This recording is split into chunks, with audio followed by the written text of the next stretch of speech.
Imagination एक ऐसी चीज़ जो हर दिन हम करते ही हैं। चाहे अनचाहे बैठे बैठे अनगिनत ख्याल हमारे दिमाग में आते हैं, हमारे जहन में आते हैं, जिसमें हम खुद जीतते हैं और बहुत सारी चीज़ें अचीव करते हैं और खुद ही अपनी कहानियों के हीरो भी बन जाते हैं। कुछ धुंधला धुंधला सा याद आ रहा है? अरे बिल्कुल याद आएगा, क्योंकि इतना रिलेट करता हुआ जो है। और कहीं ना कहीं ये चीज़ें ना हमारे चेहरे पे एक स्माइल भी ले आती हैं, बिकॉज हम उन दौर में चले जाते हैं, बचपन के दौर में, जब हम बैठे बैठे कुछ ख्यालात बुनते थे, सोचते थे कभी स्कूल में कोई हमला हो जाएगा तो हम हीरो बनेंगे, सबको बचाएंगे। तो यही सब होता है इमेजिनेशंस का पावर और इमेजिनेशंस का खेल। और आज का ये जो एपिसोड है ना वीकेंड विद वॉल्टर में, वो भी होगा इसी इमेजिनेशन लेन के अराउंड। आज हम आपको लेके चलेंगे आपके उन्हीं इमेजिनेशंस के अराउंड। तो क्या बोल रही public, this is your host Yash Walter. स्वागत करता हूं आपका एक बार फिर से वीकेंड विद वॉल्टर में।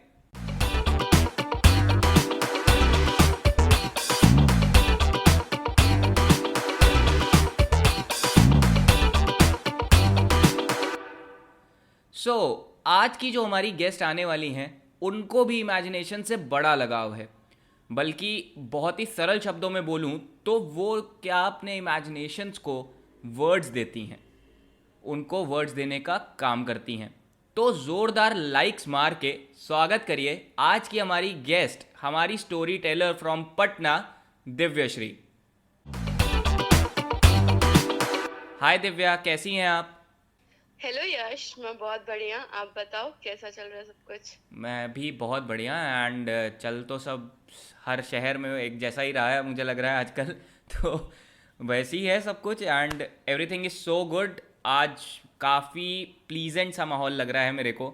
एंड आई होप आज हमारे लिसनर्स को भी बड़ा मज़ा आएगा, क्योंकि दिव्या का एक साइड जो एक स्टोरी टेलिंग वाला अभी मैं आप लोग को बता ही रहा था, उसके साथ साथ में दिव्या एक मीमर भी हैं। तो भाई आज की कॉन्वर्सेशन काफ़ी इंटरेस्टिंग होने वाली है। हो सकता है बहुत सारी मीम्स से भरी हुई बातें भी आपको मिलें। So hoping for the bestest conversation and let's take it forward.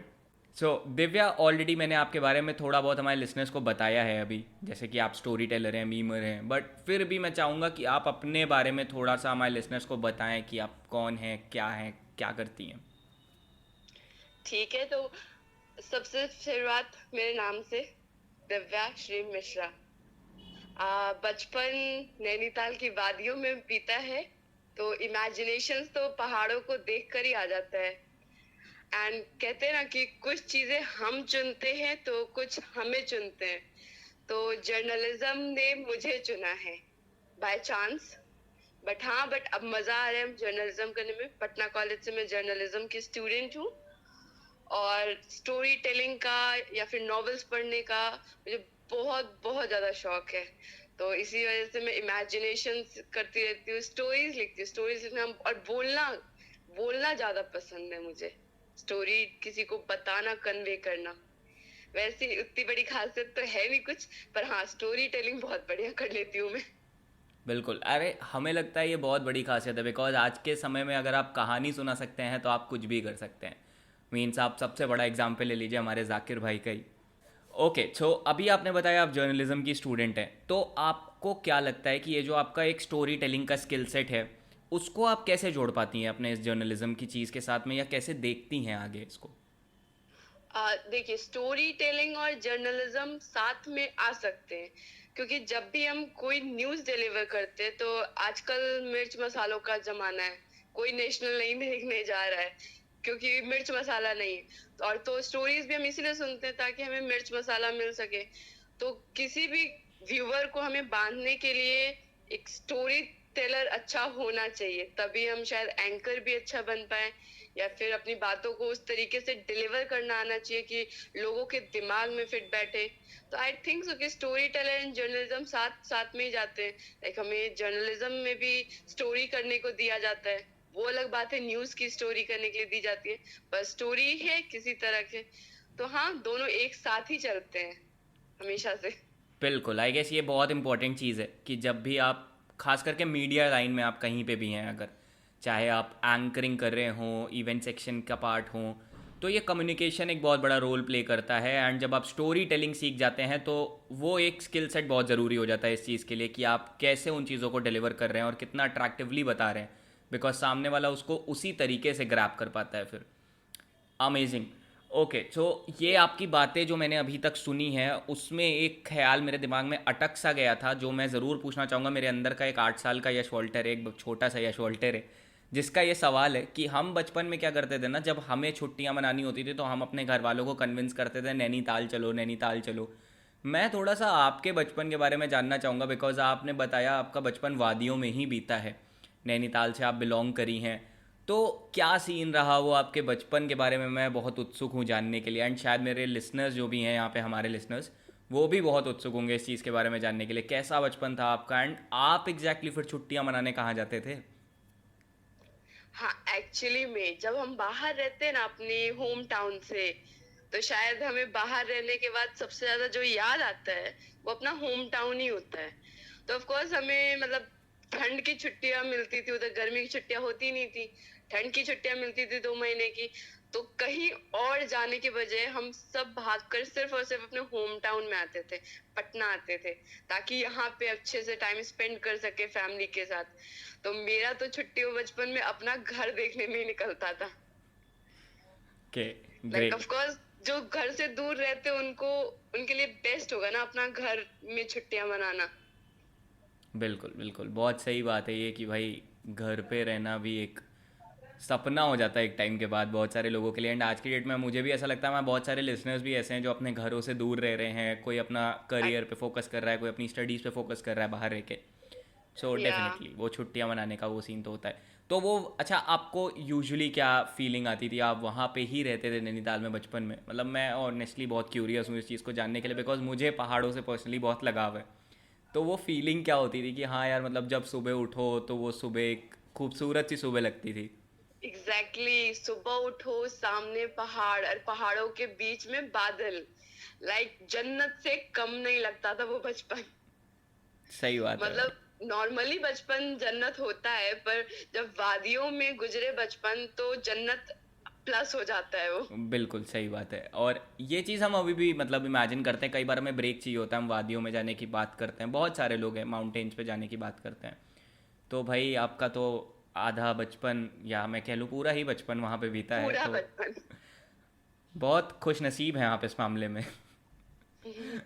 Okay, सो अभी ये जो हमारे लिसनर्स, या मैं बोलूँ हमारी जो कम्युनिटी है अभी जो हमें सुन रहे हैं, है ना, इनमें से कोई भी अगर स्टोरी टेलिंग में या स्टोरी राइटिंग में अपना करियर बनाना चाहते हैं, या उस चीज़ को शुरू करना चाहते हैं, परस्यू करना चाहते हैं, तो वो कहाँ से शुरुआत कर सकते हैं? क्या आप उनको कुछ सजेस्ट करना चाहेंगी, कुछ टूल्स या कोई ऐसे हेल्पफुल एड्स जो वो यूज़ कर सकें? बिल्कुल, लाइक अभी तो मैं भी प्रो नहीं हूँ किसी चीज में, बट जितना मैंने अभी तक सीखा है वो मैं जरूर बताना चाहूंगी।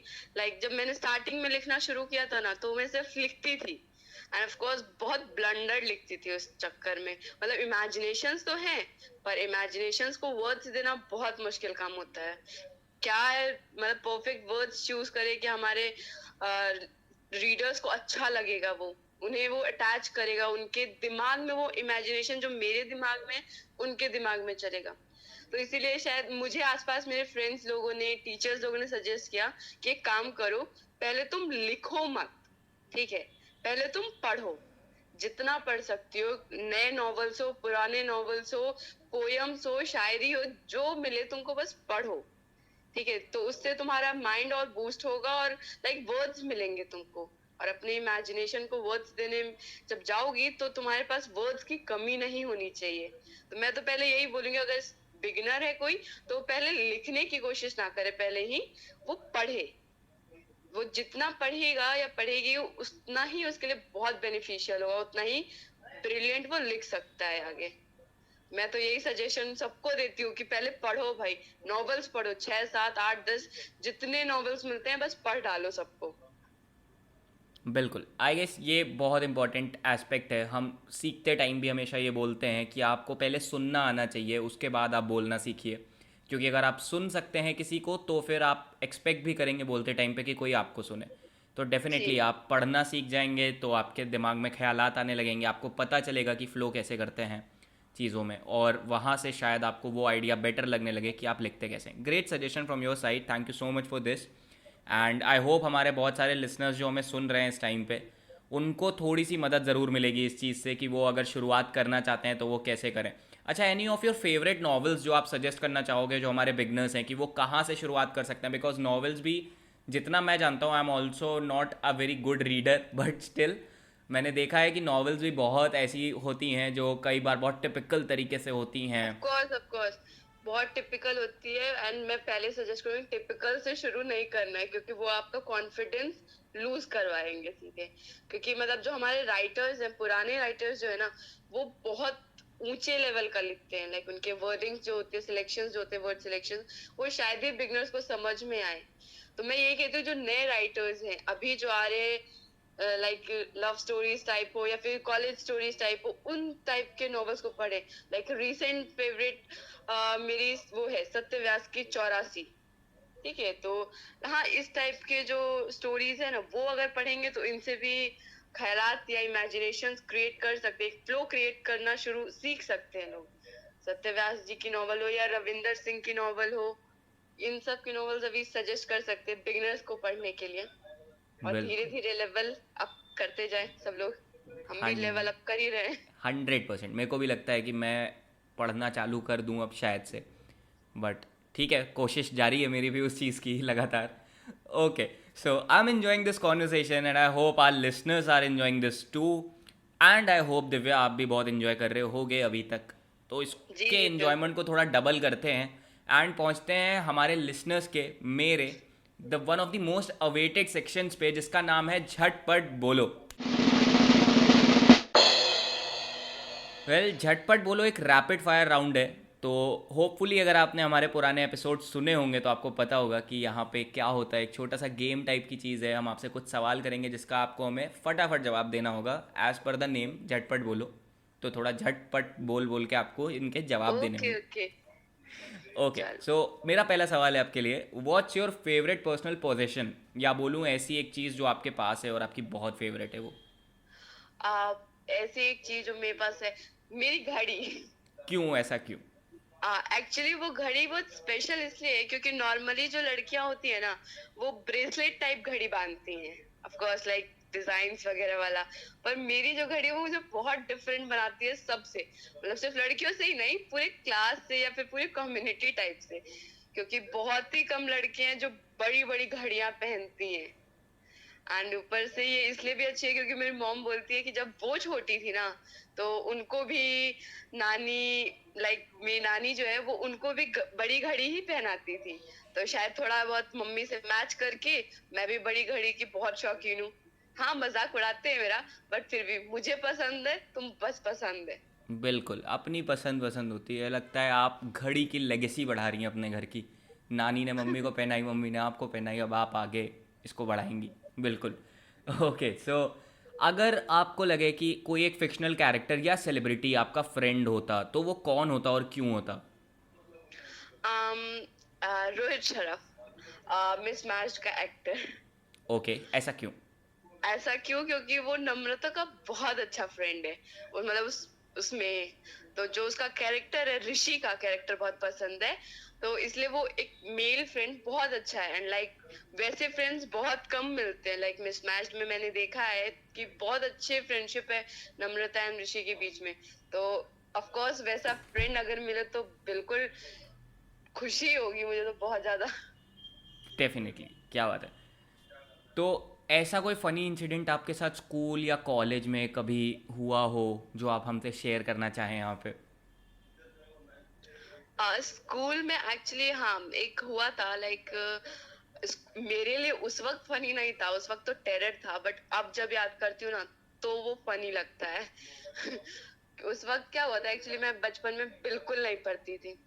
एंड मेरे पापा ना मेरे स्कूल में मतलब कोऑर्डिनेटर थे।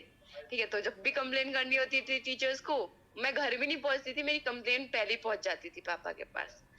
तो ऐसा है कि मतलब मैं याद नहीं करी थी टेबल्स बहुत दिनों से। तो कहते हैं ना, जब किस्मत बुरी हो ना तो हर तरफ से बुरी होती है। तो वही मेरे पापा के पास कंप्लेन पहुंच गई मेरे घर पहुंचने से पहले ही, मतलब छुट्टी भी नहीं हुई थी।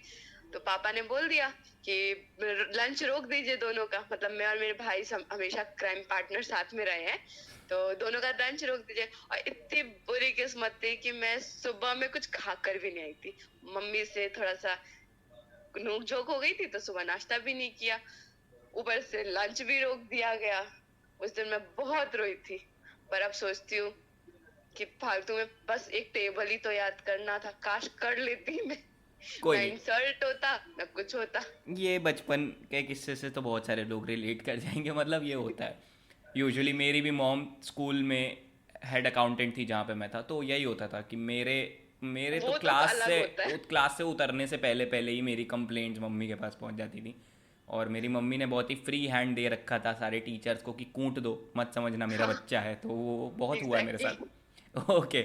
सो आपको कभी किसी ने बोला है कि आप किसी फेमस पर्सनालिटी की तरह दिखते हो थोड़ा सा? हाँ, एक फ्रेंड ने बोला था कि मैं पलक मुच्छल की तरह, सिंगर जो है उनकी तरह दिखती हूँ, just because of my hair style. क्या बट आई बात don't think so, she is है। सो तो प्रिटी। ऐसा मतलब मन में आया था ना कि एक बार का तो बेटा मन में लड्डू फूटा वाला म्यूजिक बजा होगा? वो तो सबके होता है, मुझे पलक मुच्छल से कंपैरिजन किया जा रहा है, ऑफ कोर्स प्राउड फील हो रहा था। Great great.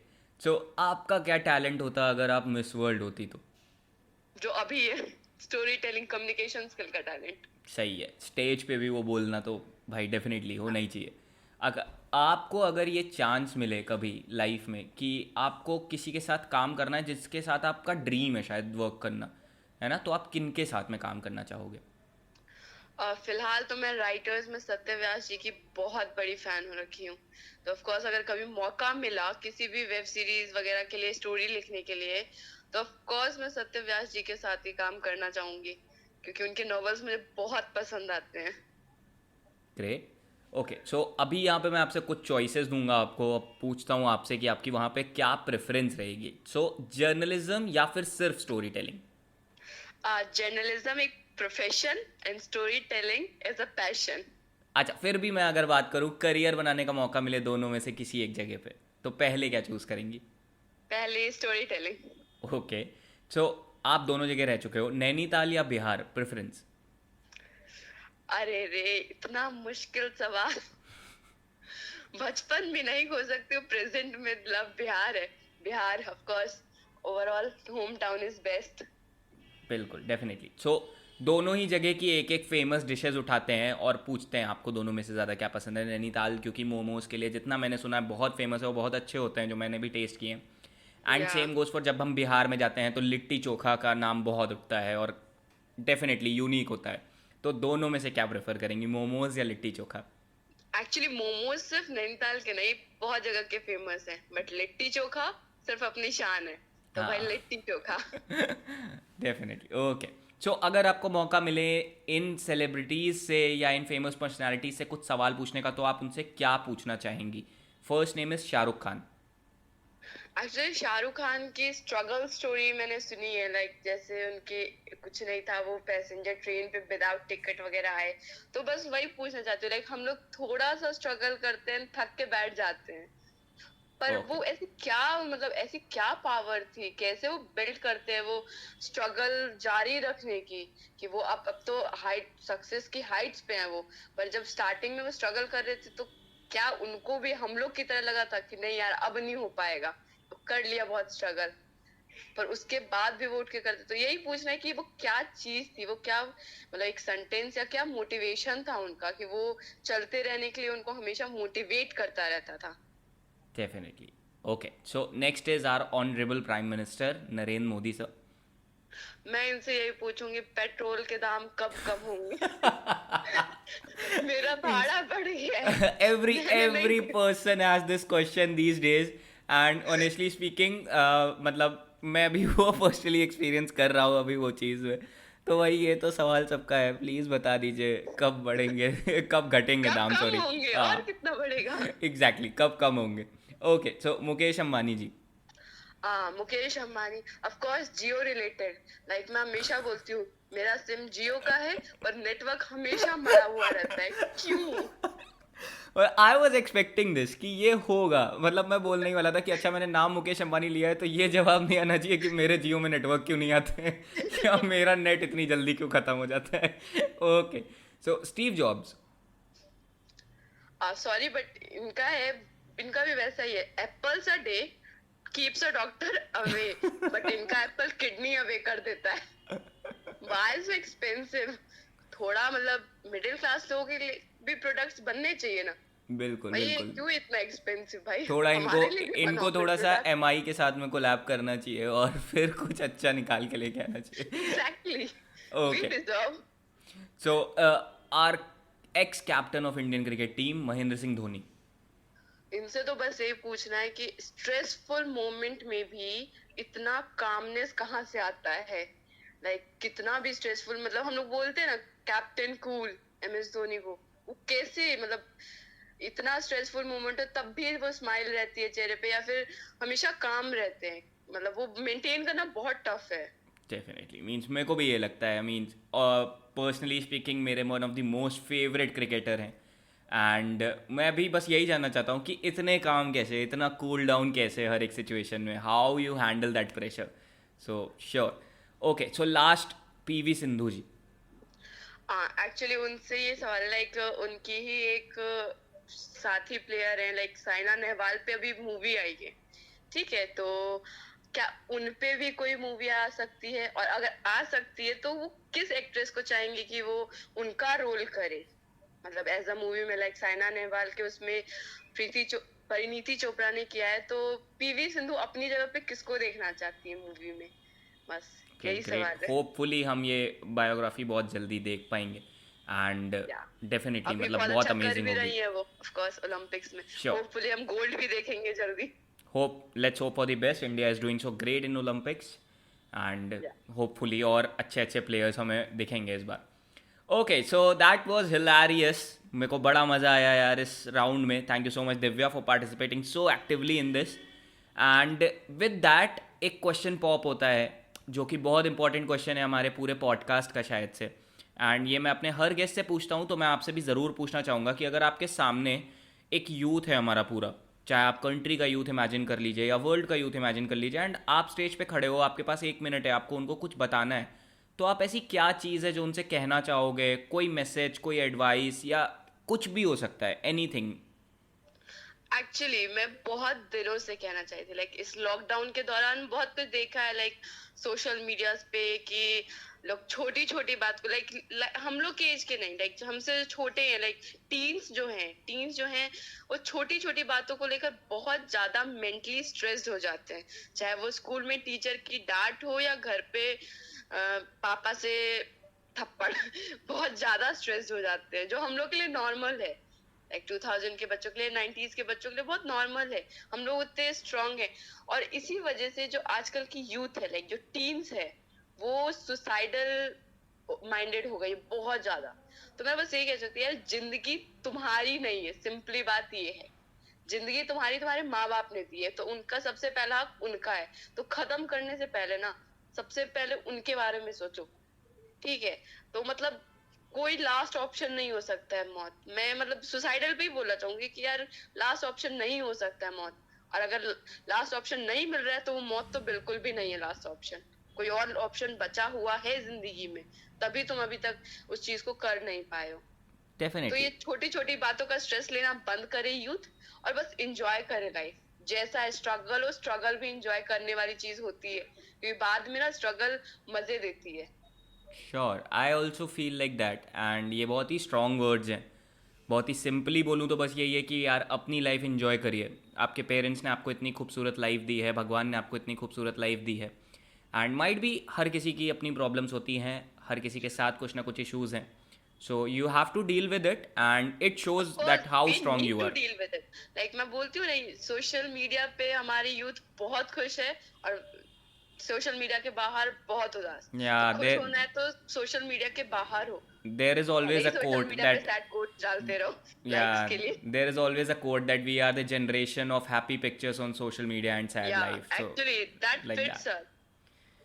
Okay, sounds cool and definitely यार, मीन्स लोग प्लीज़ कभी भी वो लास्ट ऑप्शन पे बिल्कुल भी मत स्विच करिए। life has different options for you every time, so just go for that, enjoy your life, and just be happy with what you have right now. Try to be happy at least with what you have. Okay, so that's too good. That's enough from our side. And before going, इससे पहले कि यहाँ से निकले, एक बहुत ही छोटी सी मेरी दरख्वास्त है, या आप कह लीजिए मेरे लिसनर्स की दरख्वास्त, मुझे वहाँ से उनके दिल की आवाज़ें मुझे सुनाई देती हैं, तो वो ऐसा कह रहे हैं मुझसे कि ये मैं नहीं, वो ऐसा कह रहे हैं मुझसे कि आप अगर एक छोटी सी कहानी जाते जाते हम सबको सुना जाएं. ओके, तो मैं अपनी लाइफ रिलेटेड कहानी बताती हूँ. लाइक मैं अपनी लाइफ रिलेटेड कहानी लिखती हूँ, मतलब जो जो मेरे पास्ट में हुआ है या फिर जो भी है, तो उसी से रिलेटेड लिखती हूँ. लाइक हम लोग का जब नैनीताल में थे तो कुछ इशू हो रहा था, ठीक है.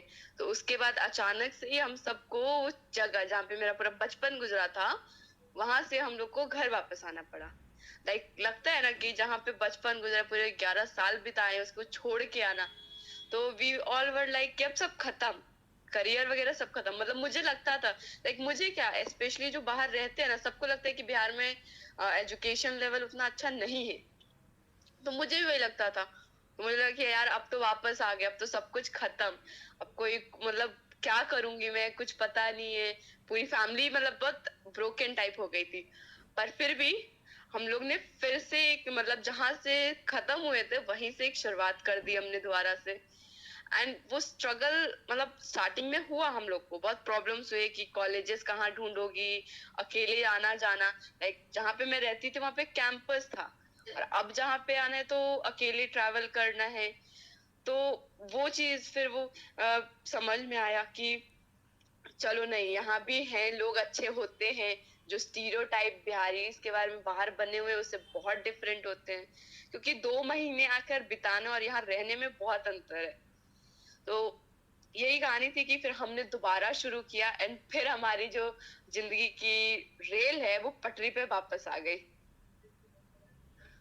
नाइस. तो बस ये स्टोरी बहुत इंस्पायरिंग मेरे को खुद को लगती है. बहुत मतलब मैं जब भी उदास होती हूँ ना, तो मैं स्टार्टिंग से, लोग पास्ट सोच के उदास हो जाते हैं, मैं ये स्टोरी सोच के खुद सेल्फ मोटिवेटेड हो जाती हूँ. नहीं, बहुत खूबसूरत स्टोरी थी. मतलब लिटरली बताऊँ तो मुझे ऑनेस्टली ये पता भी नहीं चला कि स्टोरी कब शुरू हुई है. आपकी बातों ने इतना ज़्यादा बांध लिया था, एंड मेरे को लग रहा था मैं और आप बहुत कनेक्टिवली बात कर रहे हैं, और वो स्टोरी आपने सुना के उसको इतना स्मूथली ख़त्म भी कर दिया ना कि मुझे अभी भी वही फील आ रहा था कि अच्छा मैं और आप बात ही तो कर रहे हैं, आप कौन सा अलग से मुझे कुछ सुना रहे हो. So that was so beautiful. Okay, so lastly thank you so much Divya. आप यहाँ पे आए, आपने इतना अच्छा पार्टिसिपेशन दिया, बहुत सारी बातें आपके बारे में हमें जानने को मिली, एंड हमारे लिसनर्स को भी बहुत सारी चीज़ें नई सुनने को मिली, एंड हमें स्टोरी टेलिंग के भी कुछ कॉन्सेप्ट क्लियर हुए, माइट भी जो मुझे भी हेल्प करेंगे बहुत सारी चीज़ों में आगे, एंड हमारे लिसनर्स जो हैं शायद उन्हें भी हेल्प करें, कुछ लोग आपकी कहानी सुन के मोटिवेट हों, एंड डेफिनेटली वो लाइफ में जो भी अच्छा कर रहे हैं उसको और अच्छा कर पाएँ. So thank you so much for such motivating words. Thank you so much for such a great episode we had together. And मुझे पर्सनली बहुत मज़ा आया आज के इस एपिसोड में. आई होप आपको एंड लिसनर्स को सबको ही बहुत अच्छा लगा होगा. Thank you so much Yash and Medha. Of course मुझे लाइक मीडिया स्टूडेंट्स को होता है, पता है, अंदर से होता है कि कोई जगह मिले, कोई प्लेटफॉर्म मिले ताकि हम एक्सप्रेस कर सके खुद को. तो ये प्लेटफॉर्म देने के लिए really very very thank you. And मुझे भी बहुत मजा आया बात करके, एंड होप सो कि बाकी सारी बातें सब लोग अवॉइड कर भी दे. बट वो जो मैंने एंटी सुसाइडल वो स्पीच दिया है ना 2 मिनट का या फिर जो भी 1 मिनट का, उसको इंसान अपने दिमाग में फिट कर ले बस. बाकी मेरी स्टोरी से मोटिवेट हो या ना हो, पर उससे मोटिवेट जरूर हो जाए एटलीस्ट 2 या 3 लोग भी, तो बहुत बड़ी बात होगी मेरे लिए. डेफिनेटली, आई गेस वो इतने स्ट्रॉन्ग वर्ड्स थे कि वो चीज़ें ज़रूर होंगी. So once again thank you so much for joining us, and will see you very soon. Thank you. And फिर से लास्टली मैं थैंक यू करना चाहूँगा आप सभी लोगों का. यार थैंक यू सो मच आप सभी लिसनर्स को कि आप हर बार आते हो, इतना प्यार वीकेंड्स विद वॉल्टर को देते हो, मुझे इतना प्यार देते हो कि आप इस चीज़ को सुनने के लिए आते हैं हर बार. तो प्लीज़ अगर आपको ये एपिसोड अच्छा लगा है तो लाइक कर दीजिए, कमेंट करके हमें बता दीजिए कि आपको इस पूरे एपिसोड में आपका सबसे फेवरेट सेक्शन क्या था, और अपने दोस्तों को भी शेयर कर दीजिए. वीकेंड्स विद वॉल्टर को बढ़ाते चलिए, कम्युनिटी की कहानियाँ सुनाते चलिए. आपको भी लगता है अगर आपके पास भी कोई ऐसा किस्सा या कहानी है जो आप सबको सुनाना चाहते हैं, तो आप डेफिनेटली हमें कांटेक्ट करिए हमारे इंस्टाग्राम हैंडल पे W3 शो, या फिर कमेंट्स में अपना नाम बताइए, या अपने किसी दोस्त को भी आपको रिकमेंड करना है तो आप उनका भी नाम बताइए और हमारी टीम आप तक बहुत ही जल्द कांटेक्ट करेगी। सो मिलते हैं आपसे बहुत ही जल्द नेक्स्ट एपिसोड में। तब तक खुश रहिए, आबाद रहिए, लखनऊ रहिए या फैजाबाद रहिए। Stay tuned.